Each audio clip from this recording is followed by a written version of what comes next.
now, Shaban finishing, Ramadan start, all day, Hazrat would be busy in Quran. They knew the value of the Quran, and they knew that Allah gets really happy when we read His Kalam. You know, if someone was reading my book and I saw him, he's reading my book, I'll get really happy, chuffed. And it happens.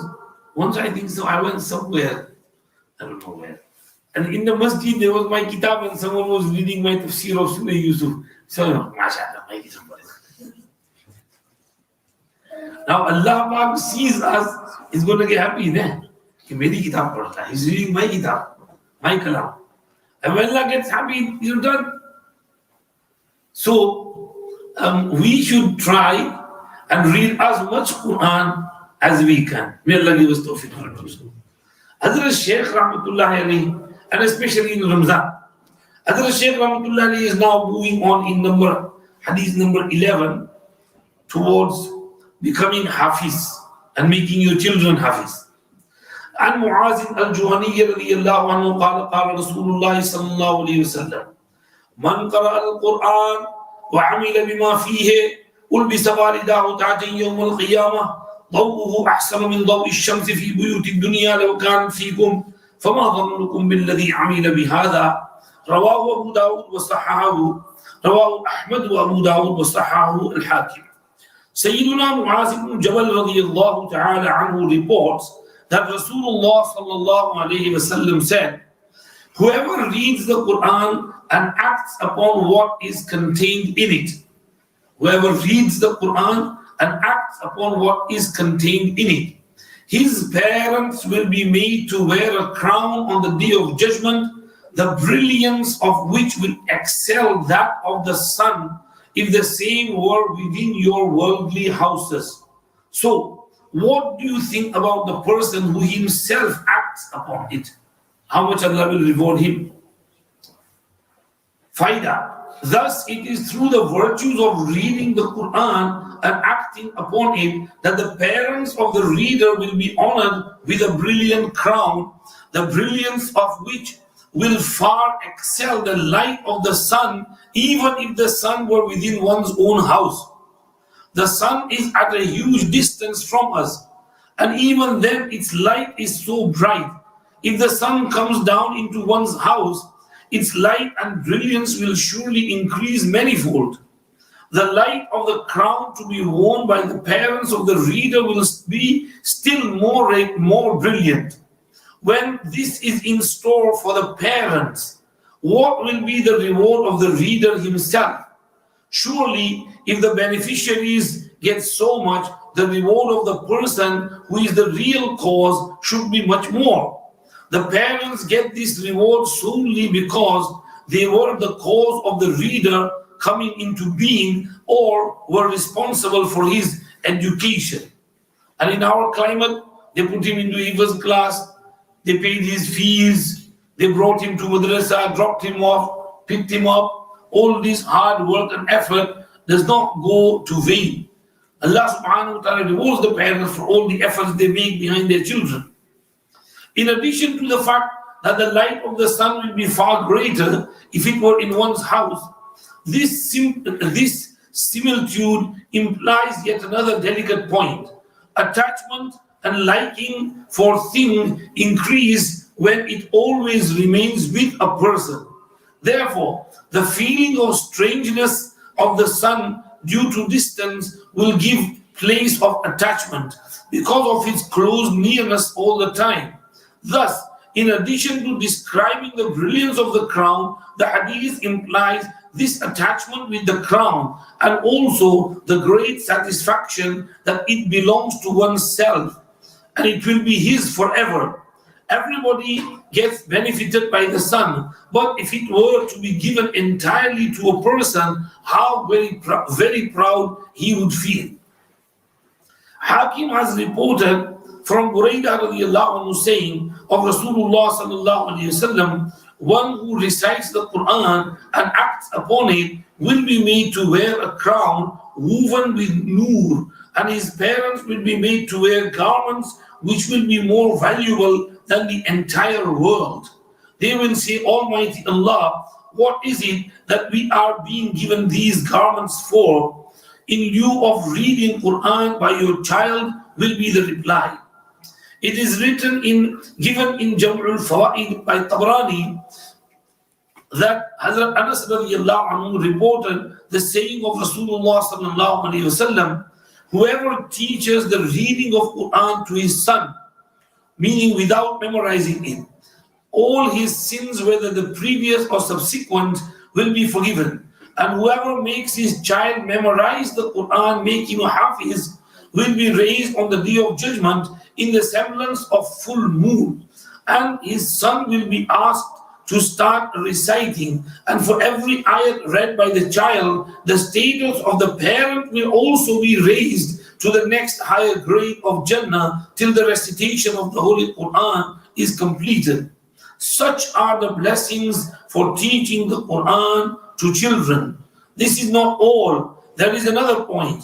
God forbid, if you deprive your child of the knowledge of Deen for the sake of a few coppers, not only shall you be deprived of the eternal reward, but you shall be held answerable before Allah on the day of judgment.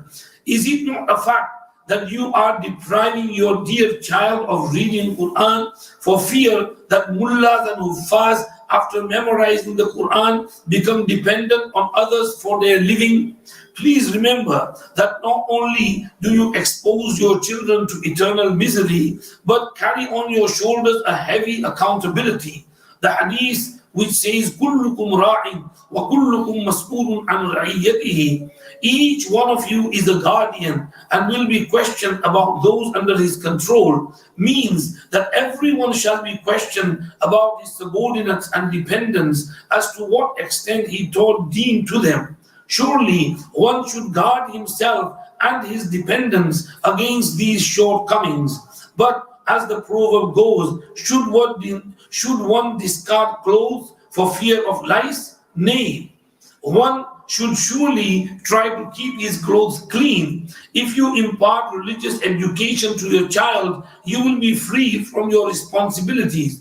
As long as the child lives, and whatever good deeds he does, and salat he performs, and the forgiveness that he seeks from Allah for you, the istighfar he does for you, will elevate your position in paradise. If for the sake of this life and for the just of few coppers, you keep him ignorant of Deen, and not only will you have to suffer for the misdeeds, for their misdeeds, but whatever evil and misdeed he does, your account will not be free from their burden. For God's sake, have pity on yourselves. This life is only a passing phase, and death will put an end to all its hardships, however great, but the sufferings for which there is no end will be everlasting.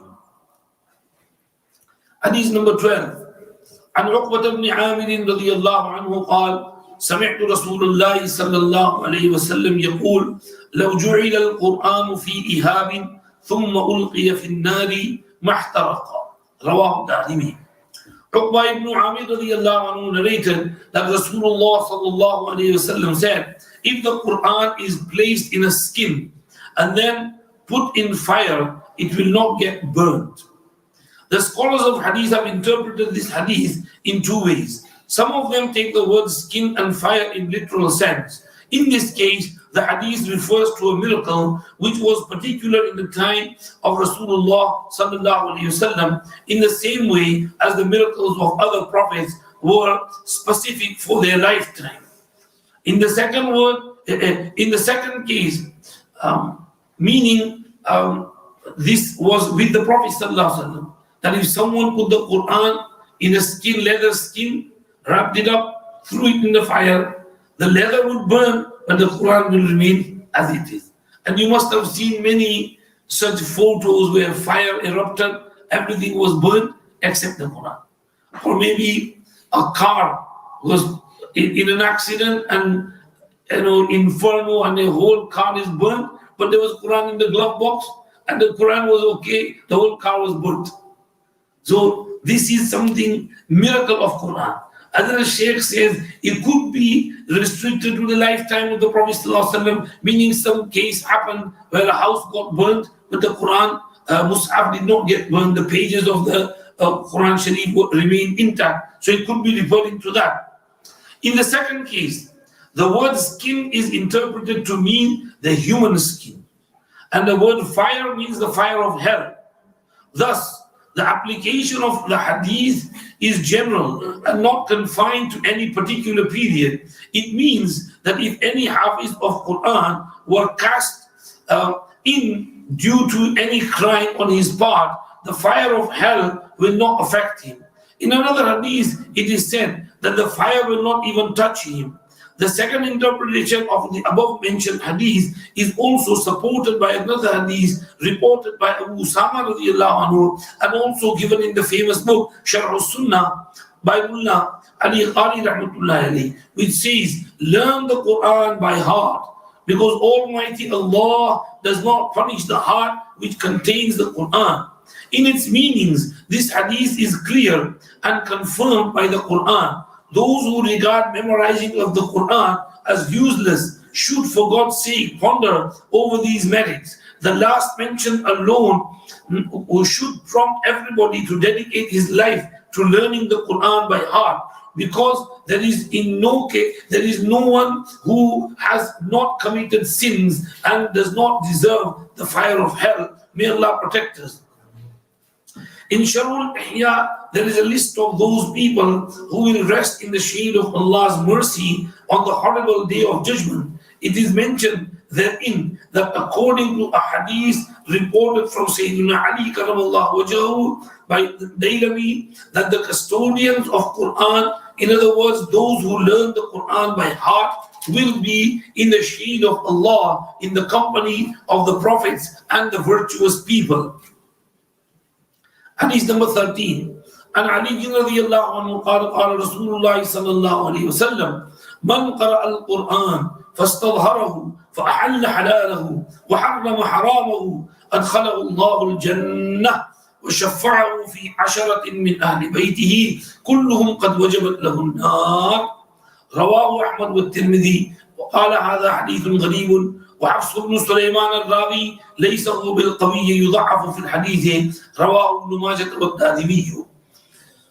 Hazrat Ali karramallahu wajhahu says that Rasulullah sallallahu alayhi wasallam said, whoever reads the Quran and learns it by heart and regards what it makes lawful as lawful and its unlawful as forbidden will be admitted into Jannah by Almighty Allah, who will also accept his intercession in respect of 10 such persons of his family who would have been doomed to hell.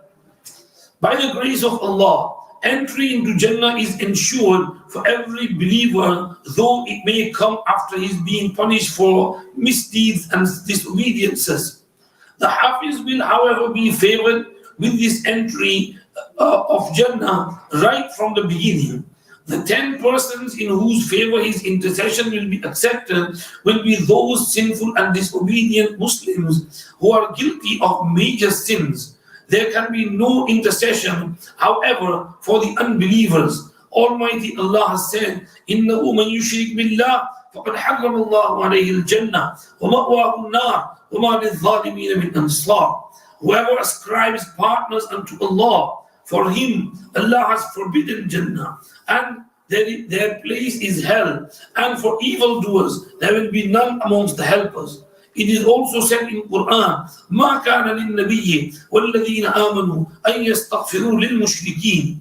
The prophets and the believers are not allowed to pray for forgiveness of mushrikeen, the polytheists, even if they are relatives. The Quranic ayat clearly states that the polytheists will never be forgiven by Allah. The intercession of Huffaz will therefore be for those relatives who were Muslims and whose entry into hell had been determined by their sins. Those who are not Huffaz and who cannot memorize the Quran should at least make one of their relatives a Hafiz, so that by his grace they may be saved from their evil doings.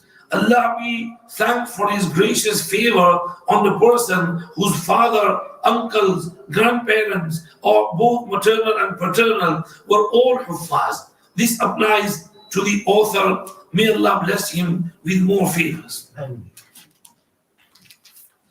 عن أبي هريرة رضي الله عنه قال: تعلموا القرآن فاقرؤوه فإن مثل القرآن لمن تعلم فقرأ وقام به كمثل جراب محشو مسكا تفوح ريحه كل مكان، ومثل من تعلمه فرقد وهو في جوفه كمثل جراب أوكي على مسك. رواه الترمذي والنسائي وابن ماجه. Sayyidina Abu Hurairah radiallahu anhu narrated that Rasulullah sallallahu alayhi wa sallam said, learn the Quran and recite it, because the example of one who learns the Quran and reads it and recites it in tahajjud, salah late after midnight, is like an open bag full of musk, the fragrance of which spreads over entire place. And a person who has learned the Quran but sleeps while the Quran is in his heart is like a bag full of musk, but with its mouth closed and tightly closed. It means that the example of one who learns the Quran and cares for it and recites it in tahajjud salah is like that of a musk container which, if open, fills the whole house with its sweet smell.